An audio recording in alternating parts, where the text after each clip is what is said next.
นนี้โดนแล้วตั้งแต่โดนๆเลยนี่นะอายุเพิ่นนี่ได้หลาย10 ปีแล้วนี่เดี๋ยวนี้แล้วแม่นถือว่าบ่มีแล้วท่านผู้ชมที่ว่าจะเพิ่นจะลานะอันนี้เป็นคือมูลแต่เก่าอันนี้ค่ะภาษามงว่าเสีย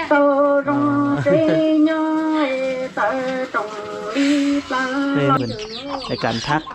แล้วก็สุดของเพิ่นนี่มีเอกลักษณ์หลายนี่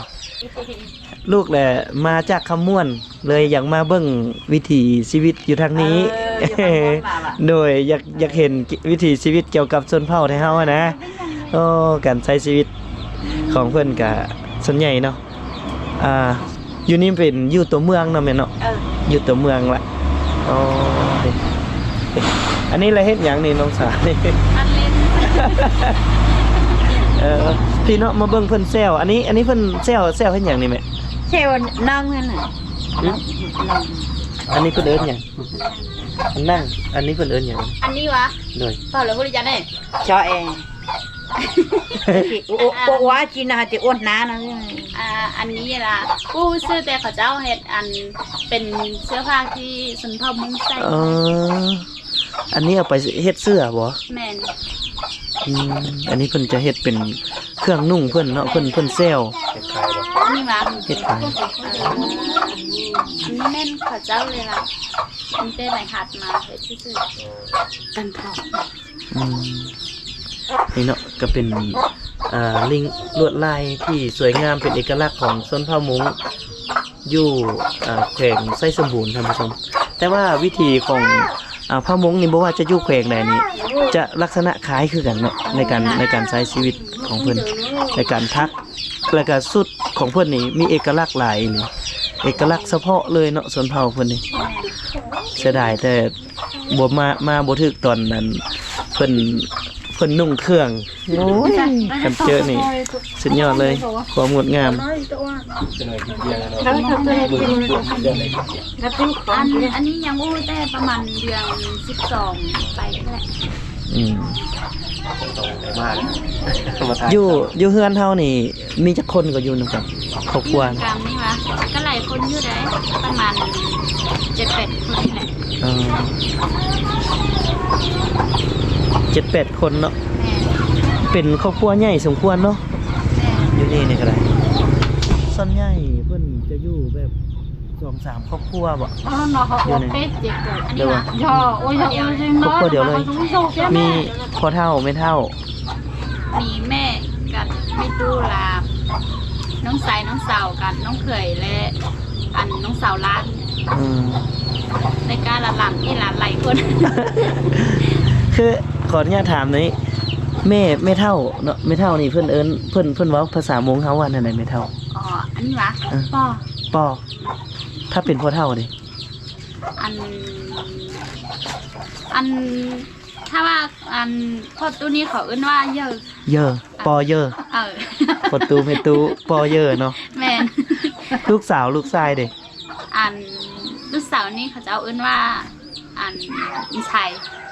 ใส่แม่นใส่แม่นว่าจะออกเสียงบ่อยากถึกปานใดเนาะท่านผู้ชมเนาะลูกชายนี่เขาจะเอิ้นว่าตู้ตกไก่เด้ตกไก่ภาษา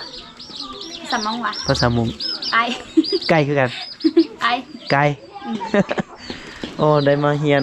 ภาษานำท่านผู้ชมแต่ว่าบ่จื้อดอกบันทึกไว้แล้วเปิดเบิ่งเอาเปิดเบิ่งคืนนี่เนาะอันนี้เพิ่นเอิ้นลายหยังอันนี้มีชื่อบ่ว่าภาษามงนี่เขาจะเอิ้นว่าปันเดาแม่นปันเดาลายปันเดามีจักลายทั้งหมดโอ้บ่รู้เลยลายมันมีหลายประเภทที่เขาเจ้ามัดให้แน่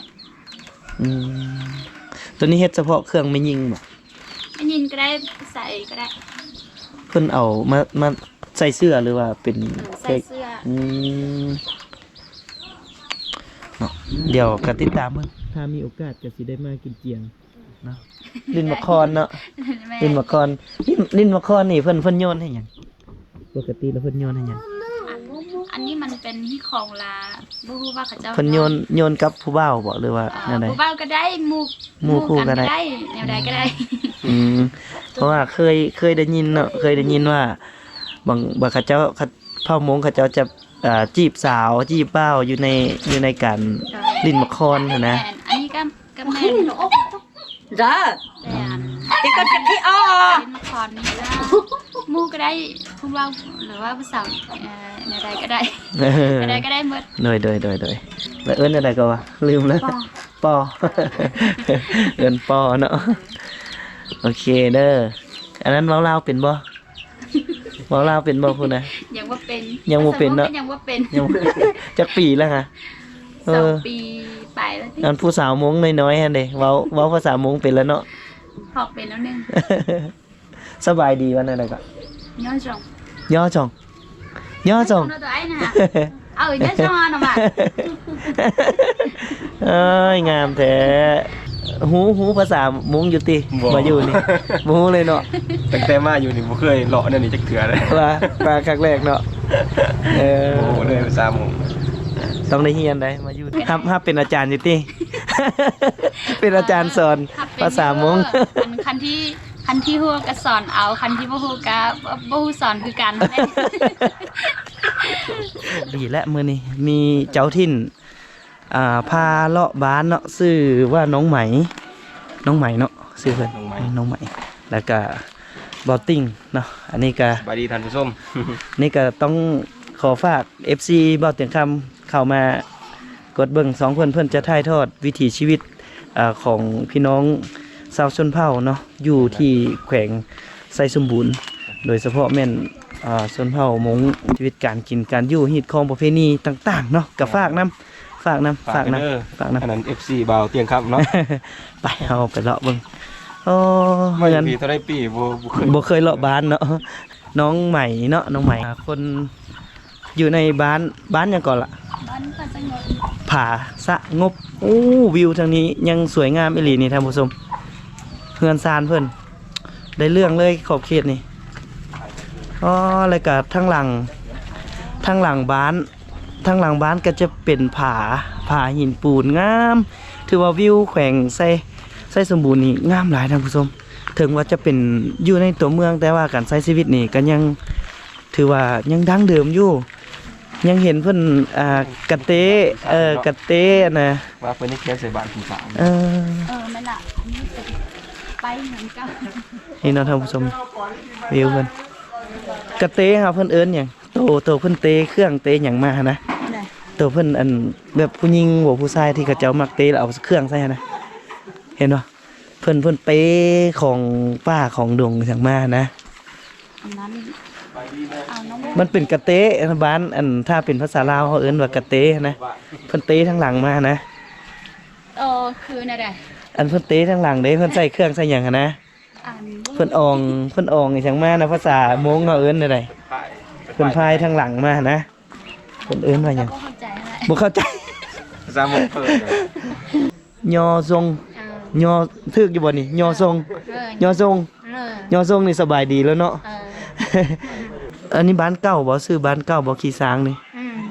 อ๋อแต่ปัจจุบันนี่เป็นบ้านหยังแหละ เป็นบ้าผาสงบ ผาสงบโอ้โอ้เนาะเบิ่งเฮือนเพิ่นนี่ท่านผู้ชมนี่ยังถือว่ายังอยู่แบบคือเก่าเนาะแม่นเนาะมื้อนี้กินข้าวกับหยังมื้อนี้ตอนแรกนี่สิกินข้าวกับหยัง พัดเลย พักโอ้ได้พักเนาะพักเอามาแต่ไส มันติดสวน อ๋อปลูกเอาบ่หรือว่าเอาตามปลูกเนาะอืมเพิ่นปลูกเอาท่านผู้ชมอยู่สวนเสียดายแต่บ่ได้ไปเบิ่งสวนเพิ่น เพราะว่าคนมงนี่เขาเจ้าจะมีนิสัยที่ว่าดุมั่นอีหลีเห็นอยู่ทุกบ่อนนี่เขาเจ้าจะมักปลูกเนาะมักปลูกฝังเลี้ยงสัตว์ แล้วก็อีกอย่างอ่ะงัวเนาะแม่เนาะงัวนี่มักแฮงมักเลี้ยงแฮงเลยตัวงัวใหญ่ๆแล้วเพิ่นก็จะเอาไปซ่อนกันในเวลาที่กินเจียงแมันบ่ ไม่เลย อยู่ดีพอดีมาแต่ขมวนแหละได้ยินแต่ชื่อเสียงเรียงนามอยู่นี่หั้นนะแล้วมาเห็นธรรมชาติมือทบิดโอ้ตกใจขนาดคืองามแท้ว่ะคืองามแฮงอะนะแบบเห็นแต่ผ่าเนาะแต่ว่าทางขึ้นมานี่อยากวินหัวหน่อยนึงอยากวินหัวหน่อยนึง กลัวกินเหล้าสามไห ได้อยู่พื้นเบาแต่มาบ่คือพื้นเบาเนาะ งามงามครับโอ้อยู่บ้านผาสงบเฮานี่เป็นส้นเผาเบิ่นเนาะส้นเผามงเบิ่นเนาะ พ่อมงหมด นี่เฮือนซานเพิ่น อันลูกเราจานมันบ่มี โดยคือว่าเป็นแขวงตั้งไม้ท่านผู้ชมแขวงไส้สมบูรณ์นี่เพิ่นตั้งตามที่อ่านในเอกสารเนาะอันนี้ก็ปี2013บ่ 80ปี80 ปี80เนาะ ปี80แล้วมาตามอยู่ดีมาอยู่นำยันหลานปี80มาตามอยู่ดี โดย มาอยู่ปานนี้แล้วบ่ได้ไปไส มาอยู่แต่เดินแล้วเนาะพ่อเนาะ โอ้อยู่นู่นแหละ ขออนุญาตอีพ่อซื้อหยังเกาะ เสื้อนำพระเท่ายั่วยังดี ยัวเยง เจ้า มีคำแปลบ่ซื้อนี่แปลเป็นลาวได้บ่ยัวเยงนี่ โอ้บ่มี บ่มีเนาะ บ่มี คือว่าเมืองเอาแขวงไส้สมบูรณ์นี่ประกอบมี5เมืองท่านผู้ชมจะมีเมืองเอกก็คือเมืองอนุวงศ์เนาะซึ่งเปลี่ยนมาจากเมืองไส้สมบูรณ์ เจ้า เปลี่ยนเมืองไส้สมบูรณ์มาเป็นเมืองอนุวงศ์แล้วก็ตั้งใหม่อีก2เมืองนั่นก็คือเมืองล่องซานเนาะเมืองล่องซานล่องแจ้งอันนี้เป็นเมืองที่ว่าเพิ่นตั้งขึ้นมาใหม่ เพิ่นขึ้นมา เป็นแขวงไม้แขวงน้องไม้แต่ว่าธรรมชาติสวยงามผู้ใดมาเที่ยวนี่ห้ามห้องว่าคุ้มแน่นอนท่านผู้ชมอยู่ในของเขตเดียวนี้ถือว่าคุ้มแน่นอน ธรรมชาตินี่โอ้ยวิถีชีวิต สวยงามเลยธรรมชาติมีป่าไม้มีภูผามีอุดมสมบูรณ์ โดยผู้คนก็ อากาศก็ถูกต้อง โอ้อากาศนี่สุดยอดเลย โอ้อากาศถูกต้อง ว่าจะนอนห้องแอร์แล้วบ่ต้องละห้องพัดลมยังบ่ได้เปิดพัดลมละ อากาศ ลูกเราลุงว่าพ่ออยู่เวียงนี่เวลาหนาวนี่พ่อเฮาลงไปเวียง เวลาร้อนนี่พ่อขึ้นมาอยู่นี่ โอ้ยามนั้นยามหนาวลงไปอยู่เวียง มันอากาศมันอยู่เวียงมาสิใครแน่เด้อเนาะพ่อเนาะ ยันวันนั้นเราไปอยู่เวียงฮ้อนเฮาเขาอยู่ได้ เวลาได้ว่า โอ้ยวันเราฮ้อนไหลกันมาอยู่นี่ โดย เป็นตาเป็น2ครอบครัวที่อยู่พุ่นนั้นเมียอยู่พุ่นผัวอยู่พี่ก็ได้ว่าพวกเวลานั้นเราไปอยู่ร่างกายก็ได้เพิ่นมัดเอาอันนึงอันสองนี่เพิ่นว่าเพิ่นหยันได้รู้หลายแล้วเพิ่นเอาแต่2บาทหาเอาแต่2บาท แล้วผู้หญิงนี่เพิ่นก็พอใจเอาเนาะ เพิ่นบ่จะเอาเขาว่าบ่พอใจแล้วเอาพอเอาบ่ได้ บ่โดยอ๋ออันนี้ก็เป็นความรู้อีกอย่างหนึงเนาะท่านผู้ชมที่ว่าก็หลายคนก็มีเมียเดียวเนาะพ่อเนาะ โอ้หลายคนมีเมียเดียวเดี๋ยวนี้นี่บ่สู้เอากันเลยเนี่ย บ่สู้เอาแล้วเนาะ เดี๋ยวนี้แล้วป้าแหละบ่เอาแล้ว โตฮีดเก้าตัวนั้นเนาะ ตัวที่เรานั้นมันบ่น่าเอาแล้วเพิ่นเอาไม่เลยทีนี้ ส่วนใหญ่แล้วผู้ที่เพิ่นมีเมีย 3-4 คนนี่เมียแต่งให้บ่หรือว่าเฮาแต่งเอง เอาใจเอง เฮาแต่งเองเนาะ พวกผมเป็นผู้แต่ง แล้วเมียกกบ่อยากหายบ่เลย บ่ให้ บ่หายเนาะ เมียก็กดไว้เพื่อปวด ไว้ ถือว่าเมียกกให้ก็เห็นดีนํเนาะ ยินดีนะ อยากได้แรงงานอยากได้หยังแหละเอา ต้องการเอาอะไรก็เอามาอยู่งานเดียวถ้าจะทำอาหาร โอ้อยู่นำกันได้เลย อยู่ ในเฮือนเลย บ่ได้ยี่ก็ครัวอยู่นำกันเพิ่น ไปอันนั้นเนี่ยไปแบ่งแนวใดบาดนี้ มันเป็น บัดนอนน้ำเมียแบ่งแนวใดบาดนี้ แบ่งเป็นคืน เจ้า โอ้คักเนาะคักเฮ็ดกองทางนี้ เพิ่นก็ได้เพิ่นก็ได้ดี ในเมื่อก่อนเนาะส้นเผานะก็มันก็แน่นอนอยู่แล้วเนาะแต่ละส้นเผาเรื่องฮีตเรื่องคองนี่มันจะแตกต่างกันไปเนาะอันนี้ก็คืออยู่ทางส้นเผาทางนี้เพิ่นมีสร้างครอบครัวที่ว่าเอาเมียมาอยู่นํกันอยู่เฮือนได้เฮา2คนนี่ก็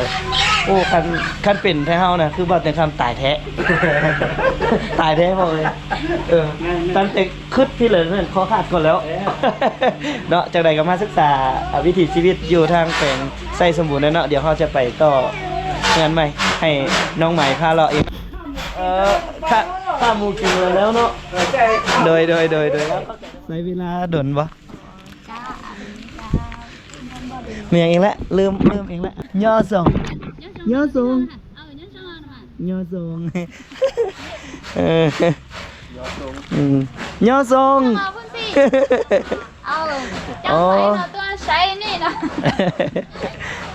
ตัวใช้นี่อย่าขอแล้วนะ มาแตะใส เองก็อยู่ตัวใช้ นี่บ้านเพิ่นอยู่ไกลผาเลยอันนี้เฮือนอีแม่ตินี่ ไม่ละ เฮือนแม่อยู่นี่เนาะเด้ อ๋อนี่เฮือนเพิ่นนี่ยังดังเดิมอยู่ท่านผู้ชมนี่แหละเป็นเฮือนดังเดิมของพี่น้องเผ่ามงเลยแหละ จะปลุกสไตล์แบบซี่แหละเนาะเพิ่นอยู่กันแบบซี่แหละใส่น้ำหยังเพิ่นใส่น้ำหยัง อันนี้ล่ะใส่แต่น้ำลิ้น น้ำลิ้นเฮาไปเบิ่งได้บ่ อ๋อเข้าไปเบิ่งวะ ไปเบิ่ง สิมึงใช้ในตู้เด็กบนไลน์อ่ะไลน์เข้ามาเอาไปก็ได้ ให้น้องพาเข้าไปกับน้องติ้งมื้อนี้ ไปครับ ให้เพิ่นพาเข้าไป ให้เพิ่นนำเสนอให้เพิ่นเป็นพิธีกรเลย ข้าวเตียงเลาะได้เลยกินเลย อย่าลืมนะท่านผู้ชมเข้าไปติดตามช่องของน้องติ้งเนี่ย แม่น ติ้งแชนแนลเป็นสวนเพิ่นปลูกอ้อยดำเพิ่นกระปลูก จอยเรา สบายดีสบายดีย่อส่งว่ะ แม่นละเนาะ ย่อส่ง สบายดีเนาะย่อส่งนี่เนาะมาเรียนภาษามาเบิ่งวิถีชีวิตเด้อไอเด้อโอ้น้ำอันนี้เพิ่นเฮ็ดให้บ่อันนี้ต่อเองบ่ เต้าแอนน้ำธรรมชาตินะ ตัวมาจะพูดว่า จากภู โอ้ ไก่ไว้มาต่อนี่ไก่บ่ ไก่ ประมาณจักแมตร โอ้บ่ฮู้ขนาดอ่ะ หมูเลยเนาะบ่จัก เธอว่าอันนี้เป็นน้ำลิ้นท่านผู้ชมเพิ่นไปต่อมาใส่เองเลยเนาะ นั่นแหละ ต่อมาใส่เองอยู่นี่นี่เพิ่นใส่น้ำลิ้น น้ำปลาเขาเจ้าบ่ได้ใส่ อืม ได้นะ ใส่น้ำลิ้นมันก็บ่ได้เสียเงิน แม่นนะ บ่ได้เสียเงินค่าน้ำไฟฟ้าเฮาก็ใช้อันนั้นเนาะใช้ไฟฟ้าตะไคร้รัดเฮา แม่น โอ้อยู่นี่เจ้าปลูกครบเลยเนาะไอ้เนาะปลูกครบหมดทุกอย่างปลูกกินบ่ปลูกขาย กินซะ ปลูกกินซื่อๆอยู่นี่เนาะขอบใจเด้อไอ้เด้อขอบใจโดยขอบใจหลายๆโอ้มื้อนี้โชคดีขนาดได้นางเอก2พระเอก2มื้อนี้ แม่น ดีว่าเบิ่งมั่วนี่มั่ว ใส่ อ๋อ ซิกเนเจอร์เลยได้นี่ อันนี้บ่อันนี้เป็นงัวที่เพิ่นเลี้ยงนี่ท่านผู้ชมเพิ่นมักเลี้ยงนี่ หัวสด เป็นงัวส้นนี่ วันเสาร์เขาเจ้าก็สนเอาแต่อันถ้าเอาระโดนอย่างมันเป็นระโดนที่อันจะบนกินเจียนแหละ บุญกินเจียง แม่น เขาเจ้าแข่งขันกันบ่ แม่น อ๋อแต่ว่าวันเสาร์วันหยังที่เขาเจ้าไปซนนี่เขาเจ้าไปซ้อมซื่อๆวะหรือว่า อันนี้เขาเจ้ามีแต่ซ้อนเอาและเขาเจ้าก็สมลิ้นซื่อ อืม ๆเวลา เสียดายมื้อนี้ ถ้ามัเป็ ทุกวันเสาร์เนาะ แม่นล่ะทุกๆวันเสาร์เขาเจ้าก็สนเอา ท่านผู้ชมเดี๋ยววันเสาร์ก็ถ้าเพิ่นซนวันเสาร์บ่ถึงค่ำคือสิบ่ได้อยู่ แต่ว่าก็เข้าไปเบิ่งได้เนาะที่2 Botting Channel เนาะหน้า สมเด้อพี่น้อง เพิ่นจะมีคลิปพวกนี้อยู่ เดี๋ยวเข้าไปเบิ่งนํกัน โอ้ โอ้ นี่จะ นี่ มาเบิ่งนี่บ่ติ นี่ เขานั่นตัดจะเนี่ย ซอยเป็นบ่ ลองบ่ อันนี้ว่าลองเอาแล้วไหม น้องซอยเป็นบ่น้องซอยเป็น เคย น้องก็บ่เคยจักเทื่อ น้องก็เคยเลี้ยง เอ หัวแล้วน้อง อลองเอาแบบวิถีชีวิตชนเผ่าลงไปนะเฮ็ดจังไดใส่อันให้อายเพิ่นมาซ้อมให้เบิ่งนี่ ยัดเขาเลยบ่ อันนี้ก็บ่ฮู้ อ๋อพี่อ้าวซอยกันทำมาหากิน อันนี้เขาเจ้าอันนี้ โอ้ อ๋อ เอาเลยเป็นเฮ็ดเลย นี่โอ้เข้าสมควรมีดนี่บ่ธรรมดาเอาให้บอตติ้งดันลง ไอเฮ็ดเบิ่งวันนี้ ให้บอตติ้ง เดี๋ยว ดันล สิ ง ซอย ซอยมือตัวเองบ่ได้เลย แข่งเติมเนาะ แม่น เอาบ่แม่นเพิ่นบ่เอาตีเนี่ยเอาว่ะ เอาเบิดแหละ เออ หญ้าอันนี้นะพี่น้องหญ้าหวานนี่ โอ้ จะซอยครับก่อน โอ้เลยเพิ่นมาซอยไว้ในนี้เนาะที่ว่าเพิ่นไปเตะหญ้ามันหยังมาน่ะเอามาซอยนี่เนาะ แม่นจำได้มาใส่ถ้าอันจัดลายใส่จับเลยก็ได้แต่อัน โอ้ขาดอยู่ได้พี่น้องเลย นี่เห็นบ่ได้เห็นวิถีชีวิตอีกเห็นบ่อันนี้คือการซอยหญ้าให้ตัวงัวนี่เพิ่นเอิ้นงัวหยัง อันว่าภาษาโมงนี้เขาจะอุ้นว่ายูชิงเจ้า ยูซิงเจ้าโอ้ยูซิงเจ้า โอ้ นี่ท่านผู้ชมหลังจากที่เพิ่นซอยอยู่นี่เนาะเพิ่นจะมีอันน่ะมีบ่อนที่ว่าเพิ่นมันจะไหลลงมาอยู่อันน่ะบังตัวนี้ ของเพิ่นจะป้อนหัวออกมากินคืออยู่นี่เนาะออกมากินอยู่นี่เวลาเพิ่นอยากเพิ่นจะป้อนหัวออกมาท่านผู้ชมน้ำติดตามโพดเพิ่นละเปลี่ยนอาชีพแล้วบ่ติงก็ได้ ซอยให้มันแล้วได้ เอาแล้วเนาะ นี่ สิหาหัวอยู่บ่จัก เบิดบาทนี่สำเร็จบาทนี่ตัวงัวคือสิตุ้ยพี่แหละ เ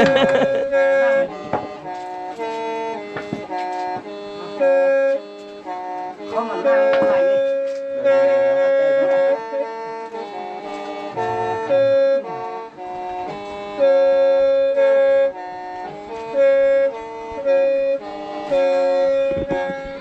เดี๋ยวสิพาท่านผู้ชมเข้าไปเบิ่งเฮือนซานเพิ่นเนาะการใช้ชีวิตของพี่น้องชนเผ่ามงของพวกเฮาเพิ่นอยู่นี่เนาะเฮือนเพิ่นจะอยู่ตามดินเลยเนาะแม่เนาะอยู่ตามเอาดินไปสิเลยเนาะ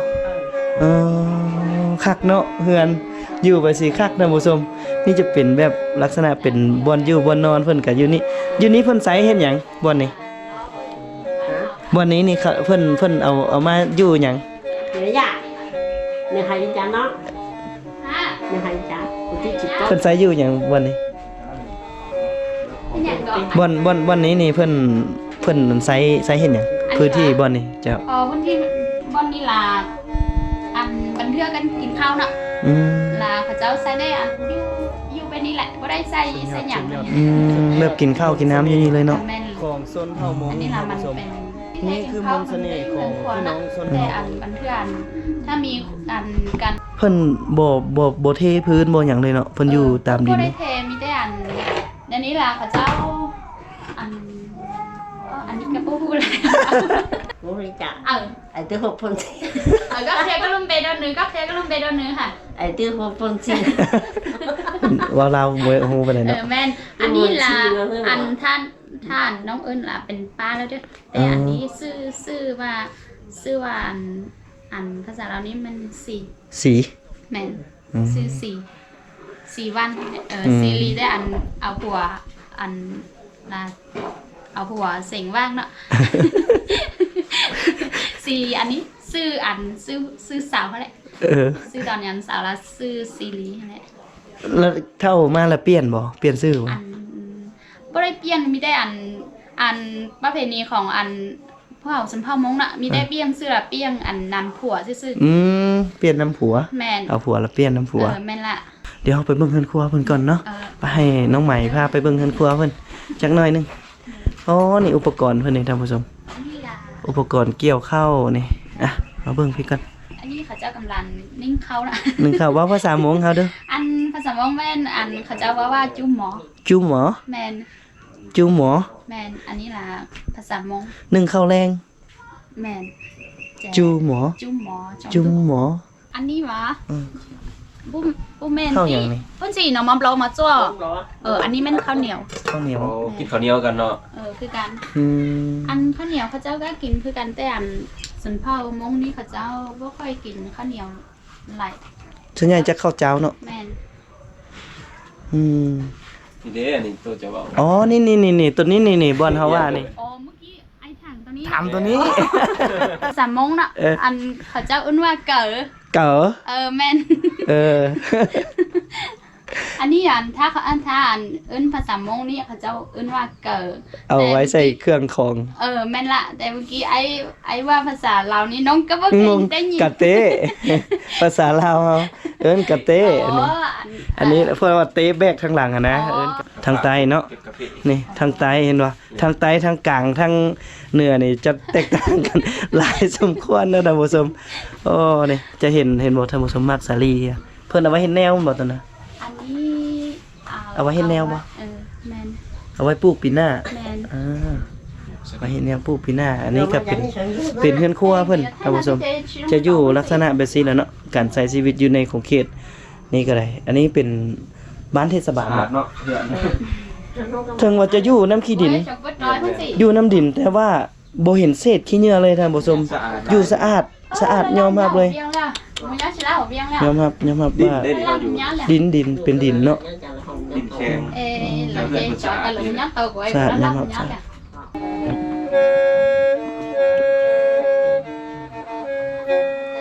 เปาะสะอาดใส่ แม่นบ่อย่าเพิ่นสิ เป็นกระดูกสัตว์บ่ แม่น โอเค อันนี้คือครัวน้องท่านผู้ชม เขาเหยื่อมาเลย แต่โดนแล้วอันนี้ฮะ อันนี้โดนแล้ว ตั้งแต่โดนเลยนี่นะอายุเพิ่นนี่ได้หลาย10ปีแล้วนี่เดี๋ยวนี้แล้วแม่นถือว่าบ่มีแล้วท่านผู้ชมที่ว่าจะ อันเพิ่นจะลานะอันนี้เป็นคือมูลแต่เก่าแต่แก่เนาะสมัยสมื้อนี้เพิ่นอนุรักษ์ไว้หมดละนี่เจออีกแล้วท่านผู้ชมโอ้พี่อันนี้นี่โอ้ได้เห็นมันห้วยแล้วนี่ มันเราซอยคือหน่อยๆเนอะ มันเราซอยขึ้นใจ อัน เล นี้ ย อันนี้เขาเจ้าใส่จัก ใส่จักซอย นะพี่มันอันนั้นแหละ เขานี่แหละเนาะทำให้ผู้ต่อสู้นี่เป็นงัวของชนเผ่าที่เขาเจ้าใช้เอาไปส้นกันโอ้อยู่เนาะโอ้เนาะ ตัวนี้แหละ ซอยจุ โอ้อ่านกินอีกแล้วอ๋อนี่อันนี้คือวิถีชีวิตของเพื่อนนี่ท่านผู้ชมส่วนใหญ่อยู่แถวนี้นี่เขาเจ้าจะมักเลี้ยงงัวเนาะน้องใหม่เนาะ อยู่แถวนี้เขาเจ้ากำลัง เขาเจ้าจะเลี้ยงงัวท่านผู้ชมนี่เป็นวิถีชีวิตแบบดั้งเดิมและในปัจจุบันนี้ก็ยังคงเฮ็ดแบบซีอยู่เนาะซึ่งหญ้าเพิ่นก็ไปเพิ่นปลูกบ่หญ้านี่เพิ่นปลูกบ่เพิ่นปลูกเอาบ่หญ้า อันนี้วะ หญ้า แม่นอันนี้ต้องพูดเอาเลย ตัวเนอะ พูดบ่มี อ๋อโอ้นี่มาเบิ่งอีกอย่างหนึงนี่น้องไหมอันนี้มันหยัง อันนี้วะ อ่ะ อันนี้ผู้พูดภาษาลาวได้อันภาษามงนี่เขาจะเอิ้นว่าขี้ ขี้ แม่น โอ้คันขี้ภาษาลาวนี่บ่เป็นตาเป๊เลยได้นี่ แต่อันนี้มันเป็นภาษามงนะ เพิ่นใส่เตหยัง อันเขาเจ้าใช้เป็นอย่าง เตหญ้า แม่น โอ้เป็นที่แบบว่าอันเขาเอิ้นว่าท่วงน้ำหนักอันหญ้าเนาะแล้วก็พายใส่บ้าเด้ลองมึงเนาะเพิ่นใส่จังไดใส่เป็นอยู่บ่ อันนี้เขาเจ้าใช้ได้นี่ เออแล้วมัดหญ้าใส่ นี่แหละเขาเจ้ามัดหญ้า โอ้เพิ่นมัดหยา นี่แหละน้องก็ใส่เป็นเด้อ ต้องใส่เป็นอยู่เนาะ น้องก็ใส่เป็นเด้อ นายสามมงใส่อุปกรณ์ของชนเผ่าบ่เป็นนี่โอ้เงึดเลย น้องก็มีหลาย อ๋ออยู่เฮือนก็มีเนาะเดี๋ยวเฮาจะไปเฮือนน้องใหม่อีกเนาะไปเบิ่งสุดชนเผ่าเพิ่นเป็นสุดของน้องเลยบ่ นะ เป็นสุดของน้องเองเลยบ่ เป็นซุปของน้องเองแหละ โอ้ถ้าว่าเป็นบุญวาสนาของบ่แต่งคำได้เห็นนี่เห็นน้องเพิ่นนุ่งให้เบิ่งนี่แฮงสิปรับปลื้มเลย เจ้าต้องได้มาอีก ไปเดี๋ยวไปเฮือนเพิ่นอันนี้อีกอย่างหนึง อันนี้ไม่ได้เปิดเอานะ โอ้ พระเจ้า นี่ท่านผู้ชม พระเจ้าอัดอยู่ใน YouTube ไหนละไม่ได้อัดเอาใน อันนี้เพิ่นเอิ้นลำหยัง อันนี้ลำโพงพี่ บ่อันน่ะชื่อ ซื้อนี่วะ ชื่อลำนี่ อันถ้าเป็น ขับบ่ กันขับอยู่ ขับมงบ่ แม่อันนี้ค่ะเอิ้นภาษามงว่าเสีย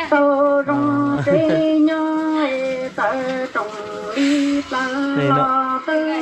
คือว่าคนลาวเฮาฟังน่าจะบ่เข้าใจแน่นอน แต่ว่าเป็นลักษณะเป็นลำท้องถิ่นเนาะเป็น อันนี้เขาเจ้าจะลำแบบชีวิตตัวเองนะแล้วมันว่าถ้าฟังอันพูดเรื่องนี้มันเศร้า เศร้า เลย เนาะ มันเศร้าเลยตอนนี้ เราท่านผู้ชมดนตรีเฮาได้เรื่องเลย ได้บรรยากาศขนาดไปหอดบ้านแล้ว จนให้อยู่เลยเนาะถ้าผู้ไก่บ้านนี่เนาะ แม่นเลยตอนนี้ เพิ่นเว้าเกี่ยวกับหยังนี่ตามที่น้องฟัง อันนี้วะ ฟังก่อน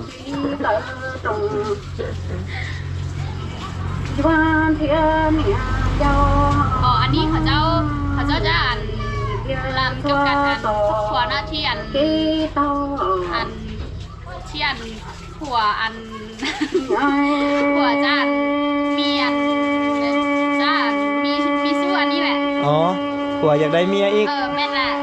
กระทุกข์คือกันเนาะ แม่น อ๋อ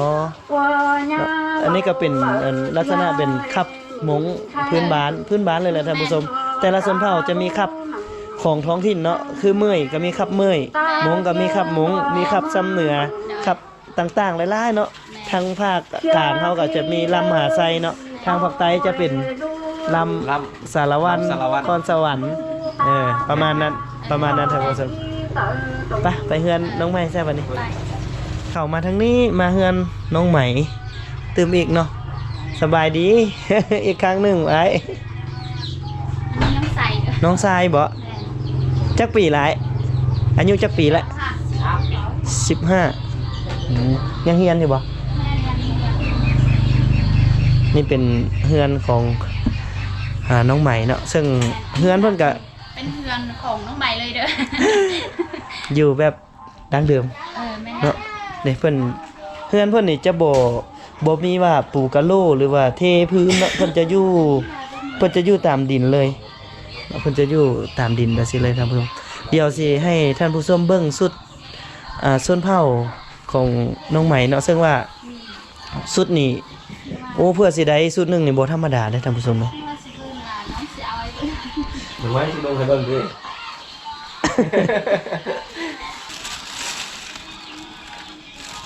คือว่ามีอันใส่หัวนำครับเพิ่นเอิ้นหยัง อัน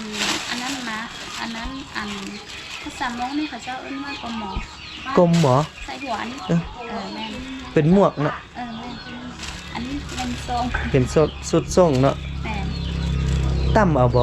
ฮะ ตั้มเอาบ่หรือว่า อันนี้ว่า ซื้อเอา อันนี้ล่ะมีได้ซื้อเอา เฮ็ดเอา แม่นเดี๋ยวน้องสีน้องให้เบิ่งหน่อย โอ้นี่ให้น้องสาวนึงให้เบิ่ง น้อยให้เบิ่งเด้อ ถ่ายไว้เบิ่งไว้เป็นที่แล้วนึกโอ้สุดยอดเลยงามนี่พอดีให้น้องใหม่แต่งสุดมุ้งให้ทีมงานพวกเฮาเบิ่งเนาะทีมงานบ่แต่งคำกับบ่ติง Channel มื้อนี้ถือว่าลงมาเยี่ยมยามถึงที่แล้วเนาะบ่ติงเนาะ โดย ได้เห็นวิถีชีวิตได้เห็นวัฒนธรรมฮีตของประเพณีการกินการอยู่เฮือนซานบ้านซ่องโอ้ยสุดยอดเลยท่านผู้ชม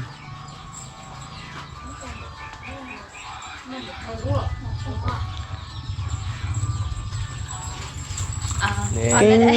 งเรียบร้อยนี่โอ้ถือว่างามท่านผู้ชมว่างามบ่ถ้าว่างามคอมเมนต์ใต้คลิปบ่ถึงคำเด้อ อันว่างานคอนเทนต์ให้ฮู้เลยเด้อ ลองอธิบายเบิ่งว่าตั้งแต่อยู่เทิงหัวลงมาแบบสิเพิ่นเอิ้นหยังแหน่เป็นภาษาเฮา อันภาษาเฮาเนาะอันมั่วตอนนี้เขาเจ้าเอิ้นว่าคันว่าเป็นภาษามงนี่เขาเจ้าเอิ้นว่ากหมอเนาะอันตอนนี้บ่ฮู้ว่าภาษาเราเอิ้นว่าแนวใด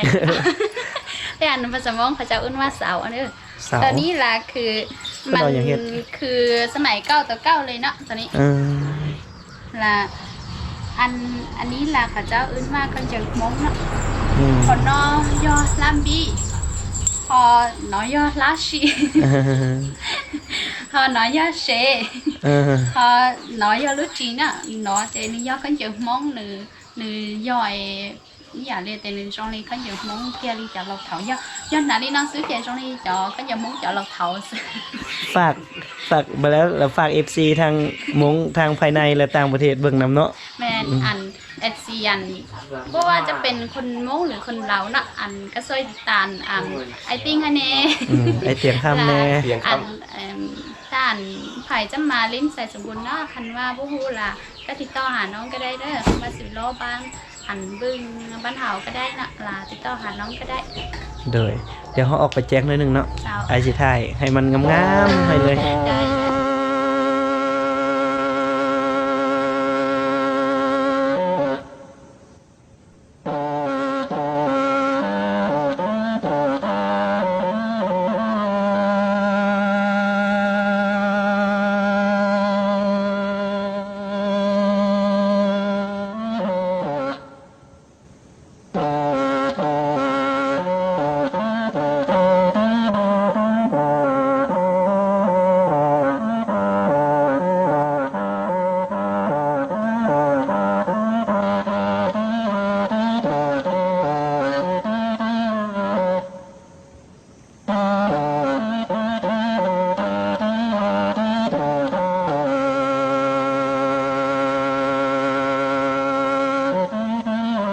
สำหรับคลิปการมาเยี่ยมยามวิถีชีวิตส่วนเผ่ามงอยู่บ้านหนึง ถ้าสงบ บ้านผาสงบเนาะก็คือสิเป็นจะเป็นท้ายคลิปแล้วเนาะท่านผู้ชมเนาะเดี๋ยวจะให้น้องใหม่ฝาก FC ของเบาเต็งคำกับเบาติง ให้ติดตามเด้ว่าเป็นภาษามงเลย nhớ son của do mày ya của nhớ đâu lúc sò bánh phá sang ngọt mường ăn uống phèn sai số bốn nhở do thì linh tư họ xả lâu xì xả tôi xíu nói bảo là cô nông của là cô tao cô tịt tao của là tao của mà lý cho của tôi lấy sự tốt đó nè nè tịt tao là của là những lấy dạng gò do thì linh tư họ xả tôi nhiều bé tê sò nói họ chỉ muốn nên lò tuổi của mà lý cho nên chi là những tao dạng gò nó đi trả lò em cũng bắt làm cái tin kia anh làm được YouTube channel là cái dạng đó giờ để anh thời đó xí là cứ chụp bao là cứ tao đâu có lấy những lấy dạng đâu cứ mới sợ tao do xí gì xa cho trâu xa gì sườn nói cho mới sợ tao á ฝากเบอร์โทรนะฝากเบอร์โทรนะ อันคันไผ่สิมาลิ้นยูใส่สมบูรณ์เนาะอันถ้าอย่ามาล่อเบิ้งบ้านเฮาว่าอันกันดำรงชีวิตอันนี้ล่ะเป็นอะไรก็ติดต่อหาน้องก็ได้เด้ออัน ที่เบอร์ เบอร์โทรน้องก็อันโอ้ยเบอร์ชื่อละติ เดี๋ยวจะขึ้นให้ตำลัง เดี๋ยวจะขึ้นให้ตำลังเนาะสำหรับคลิปนี้เนาะมาเฮานี่เบ่าวเตียงคำพร้อมโดยทีมงานเลยค่ะน้องใหม่สิได้ลาท่านผู้ชมไปก่อนเนาะพบกันใหม่ในคลิปหน้าเนาะขอบคุณ